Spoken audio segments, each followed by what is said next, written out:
మీరా. ఒకరోజు మీరా మరియు ఆరవ్ ఒకే చోటుకి వెళ్తారు. అక్కడ ఇద్దరు ఒకరినొకరు గుర్తించుకోకుండా హాజరవుతారు. మీరా ముందు కూర్చుంటుంది, ఆరవ్ వెనక్కి కూర్చుంటాడు.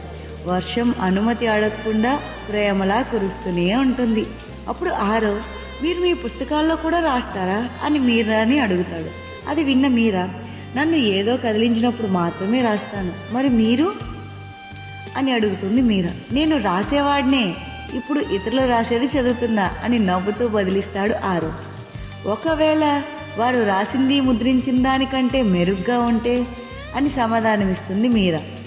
అలా ఇద్దరూ ఒకరినొకరు మాట్లాడుకున్న తర్వాత మీరా తను వెళ్తూ తన మనసులో, నేను ఈరోజు నిన్ను చూశాను, బహుశా నా కళ్ళతో కాకపోవచ్చు, కానీ నాలో ఏదో నిలిచిపోయింది, విశ్వం చెప్పినట్లుగా. అలాగే ఆరవ్ కూడా తన మనసులో, అది ఆమె అయి ఉండవచ్చా లేదా కాదా, బహుశా అయ్యుండొచ్చేమో, కథలు సరిగ్గా అలాగే దారి కనుగొంటాయేమో అనుకుంటాడు ఆరవ్.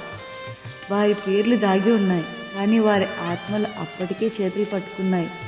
మేఘాలు కింద, కవితల మధ్య, నిశ్శబ్దం లోపల.